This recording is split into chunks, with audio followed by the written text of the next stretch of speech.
It's a cool spring morning in Central Florida. The drive from the hotel along State Route 60 seemed like an eternity, and I was giddy with excitement. The headlights from the rental car pierced the dawn's darkness, and I could feel the rush to beat the sunrise. Blue Cypress Lake is teeming with osprey.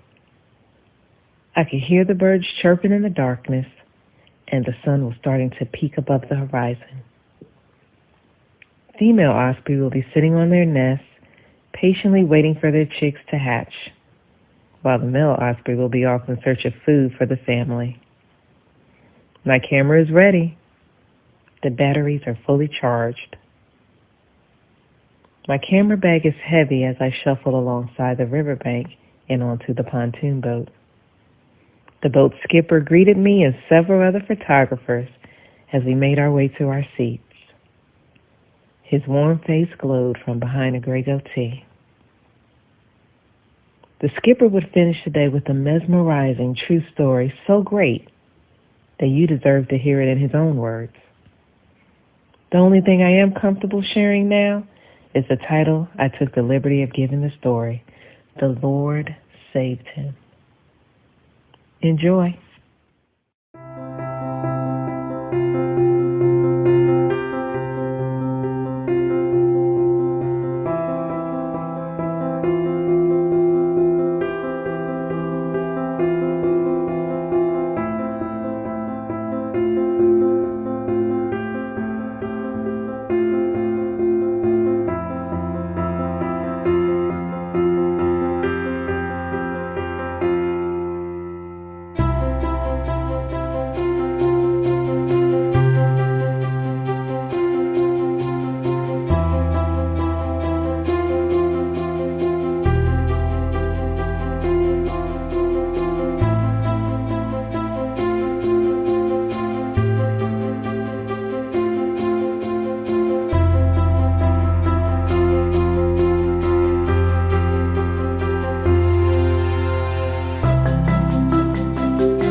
And now, in his own words.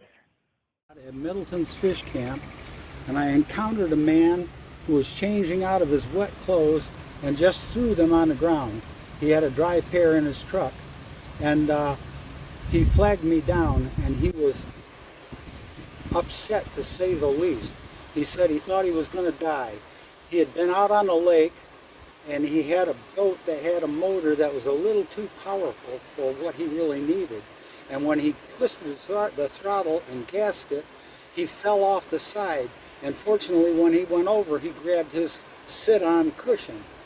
And he had to swim away from the boat because it kept circling, and it wasn't at full speed, but it was at a speed to where he couldn't grab it and get back in.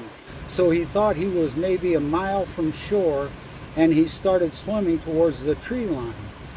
He occasionally would look back over his shoulder at the boat that was still circling behind him, and kept swimming and used that flotation device to keep him above water. He finally looked over his shoulder as he was getting closer to the trees, and when he looked, there was a big alligator right behind him. So he had to pick up the speed, and he swam for all he was worth, and he made it to the tree with a low branch, and he was able to climb up, had just enough strength to climb up on that branch and sit there away from the alligator. He kept looking at the boat. It circled, it finally ran out of gas, and he said, well, what do I do now? He said, this is where I'm probably going to die. And kept watching the boat, and the wind started carrying it. And the wind carried it right to where he was, and he was able to step off into the boat. The first thing he did was bail out the boat, look and see that he still had his 2-gallon gas can, auxiliary gas can, filled up the main tank, cranked the motor, came back, and totally distraught. He said, do you want that boat? I said, that boat that's half full of water in the canal? He said, yeah, it's yours. If you want it, I'll even bring you the title. So he even wrote me a bill of sale for the boat, and I took it, and he drove off. 2 days later, he brought me the title. He was so aggravated, so, I don't know what you would call distressed, that he didn't want a thing to do with that boat ever again. He was so proud of the fact that it actually drifted under him and he was able to get back in and save himself. He said, if it hadn't happened that way, I would have died there. Nobody knew I was here. Nobody would have come looking for me. He said it was over. Good Lord saved him.